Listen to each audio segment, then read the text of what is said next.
பேர் என்ன?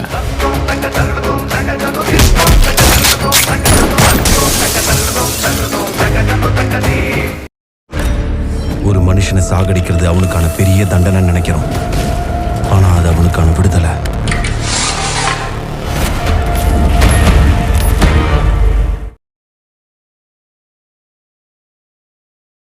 Hello viewers, welcome to filmi craft. நான் உங்கள் அருண். இந்த எபிசோடில் நம்ம பார்க்க போகிறது கார்மேனி செல்வம். படத்தில் நம்ம கதாநாயகன் ரொம்ப நேர்மையான ஒரு நபர், கோடு போட்டு தான் வாழக்கூடிய ஒரு நபர். இவருக்கு ஒரு அழகான குடும்பம், கடற்கரை ஓரமாக அழகாக ஒரு சின்ன வீடு. இவர் ஒரு வசதியான ஒரு வீட்டில் டிரைவராக வேலை பார்த்துக்கிட்டு இருக்காப்புல. இவருடைய மனைவி ஒரு தள்ளுவண்டி கடை போட்டு நடத்திக்கிட்டு இருக்காங்க.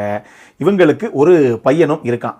ஸோ இவங்க சம்பாதிக்கிறது கைக்கும் வாய்க்கும் தான் கரெக்டாக இருக்குதுங்க. அப்படின்னு இருந்தால் கூட ஒரு நிம்மதியான ஒரு வாழ்க்கை ஒன்று போய்கிட்டு இருக்கு இவருக்கு. ஆனால் ஒரு தருணத்தில் நம்ம கதாநாயகன் சந்திக்கக்கூடிய நபர்களாகட்டும், இந்த சொசைட்டி இவர் மேலே போடக்கூடிய ப்ரெஷர் ஆகட்டும், இதனாலேயே கடனை உடனே வாங்கியாது வசதி வாய்ப்பாக வாழ்ந்தா தான் சந்தோஷமான வாழ்க்கை நமக்கு இருக்கும் அப்படின்னு சொல்லி ஒரு பிம்பம் ஒன்று இவர்கிட்ட கிரியேட் பண்ணப்படுது.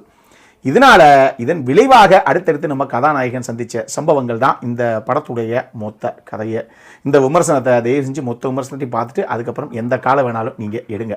இந்த படம் பார்க்கும்போது வரவு எட்டனா செலவு பத்தனா, விரலுக்கேற்ற வீக்கம், குடும்பஸ்தன், நம்ம 3BHK அப்படிங்கிற மாதிரி பல படங்கள் நம்மளுடைய மைண்டுக்கு வந்துட்டு போகத்தான் செய்யுது. அதுக்கு காரணம் என்ன அப்படின்னா, மிடில் கிளாஸ் ஃபேமிலியுடைய போராட்டங்கள் என்ன, அவங்களுக்கும் ஆசைகள் இருக்குது. ஆனால் இந்த சொசைட்டி அவங்களுக்குள்ளே போடுற அந்த ப்ரெஷர்னாலேயே தேவை இருக்குதோ இல்லையோ தான் சக்திக்கு மீறி கடனை உடனே வாங்கியாது ஒரு காரோ இல்லை ஒரு பைக்கோ இல்லை ஒரு வீடோ அப்படின்னு சொல்லி ஏதோ ஒரு விஷயத்தை வாலண்டியர் அவங்களே வண்டியில் ஏறி தேவையில்லாமல் இழுத்து வச்சு கடைசியாக அந்த கடனை கட்ட முடியாமல் இதன் விளைவாக பல பிரச்சனைகளை அடுத்தடுத்து அவங்க எப்படி சந்திக்கிறாங்க அப்படிங்கிற ஒரு விஷயத்தை பேசுகிற ஒரு படம் தான் ஒரு பக்கம் இந்த படம்.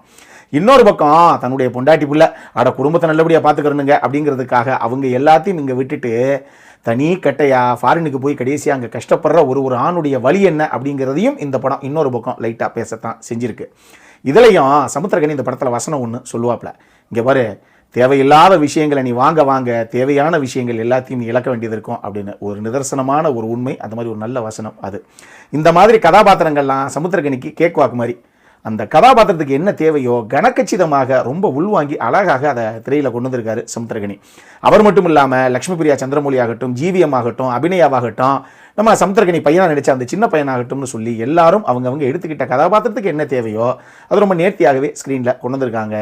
இந்த படத்தில் ஜிவிஎம்முக்கும் சமுத்திரகனிக்கும் இடையில கிளைமேக்ஸில் ஒரு சின்ன சீக்வன்ஸ் ஒன்று உண்டு. அந்த சீக்வன்ஸ் ரொம்ப நல்லாவே இருந்தது. அதே மாதிரியே இந்த படத்தில் டுவர்ட்ஸ் கிளைமேக்ஸ் ஒரு பாட்டு ஒன்று இருக்குது. அது ஒரு ஃபீமேல் வோக்கல், ரொம்ப நல்லா இருந்தது அந்த பாட்டு. இது எல்லாமே ஒரு பக்கம் இருக்கட்டும். சரி, இந்த படத்தில் இப்போ என்னதான் சார் பிரச்சனை அப்படின்னு கேட்டிங்கன்னா, படத்துடைய ஆரம்பத்திலேயே நம்ம சமுத்திரகனி ஷார்ஜாவில் இருக்கார். அங்கே இருந்து எப்பா நான் என் குடும்பத்தை பார்க்க போகிறேன், இதோடு என்னை விட்டுருங்க அப்படின்னு தான் இந்த கதையை ஆரம்பிக்குது. அங்கே இருந்து ஒரு ஃப்ளாஷ்பேக் கட்டில் தான் கடைசியாக இங்கே அவருக்கு என்ன நடிச்சு, இவருடைய குடும்பம் என்ன, இவருக்கு என்ன பிரச்சனை இங்கே நடந்தது, எதுக்காக இங்கேருந்து ஷார்ஜா போனார் அப்படிங்கிற வரைக்கும் கதையை அவங்க நரேட் பண்ணிக்கிட்டே வர்றாங்க. இப்போ படத்துடைய ஆரம்பத்திலேயே கதாநாயகன் ஷார்ஜாவில் தான் இருக்காரு அப்படின்னு வெரி ஃபர்ஸ்ட் சீனே அதுதான்.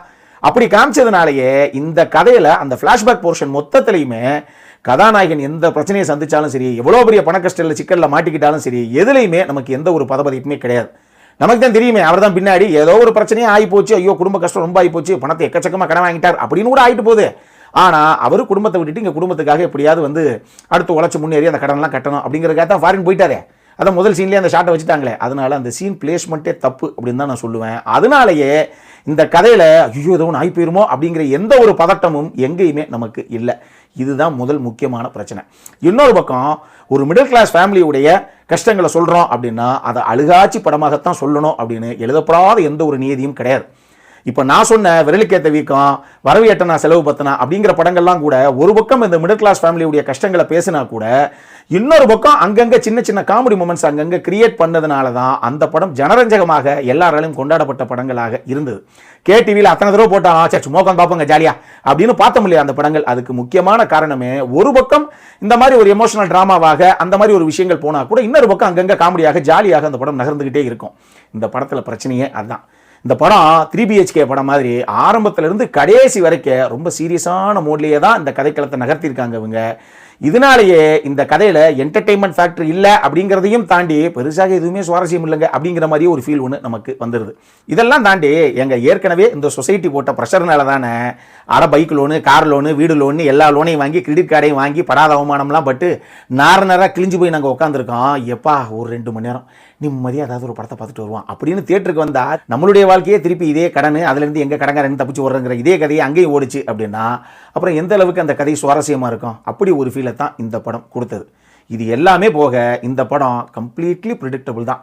நம்ம எதிர்பார்க்காத எந்த ஒரு விஷயமும் அந்த கதையில் கிடையாது. அடுத்து இதுதான் நடக்குங்க, இதுதான் கிளைமேக்ஸ் அப்படின்னு என்னென்னலாம் நீங்கள் நினைக்கிறீங்களோ அம்பிட்டு சம்பவம் ஆர்டரில் அப்படியே எல்லாத்தையும் பிளேஸ் பண்ணி வச்சுருக்காங்க. அதனாலேயே இந்த படம் பெருசாக நம்ம எதிர்பார்க்காத ஒரு சம்பவமாக இருக்குங்க அப்படிங்கிற விஷயமும் எதுவுமே கிடையாது. இதனால தான் அந்த சுவாரஸ்யம்ங்கிறது பெருசாக எங்கேயுமே இல்லாமல் போச்சோ அப்படிங்கிற மாதிரி எனக்கு ஒரு ஃபீல். மொத்தமாக இந்த கார்மேனி செல்வம் நம்மளை பொறுத்தளவுக்கு ஒரு ஆவரேஜான வாட்ச் தான். அடல் கான்டென்ட் பொறுத்தளவுக்கு இந்த படத்தில் எதுவுமே கிடையாது. ஃபேமிலியோட பார்க்கக்கூடிய ஒரு படம் தான். நான் சொல்கிறது அடல் கான்டென்ட் அப்படிங்கிற அந்த ஆஸ்பெக்டில் இந்த படம் இப்போ தியேட்டர்ஸில் வெளியாயிருக்கு. அப்புறம் என்ன, இதே மாதிரி இன்னொரு வீடியோவோட அடுத்த முறை உங்களை சந்திக்கிற வரைக்கும் இட்ஸ் அருண் சைனிங் ஆஃப்.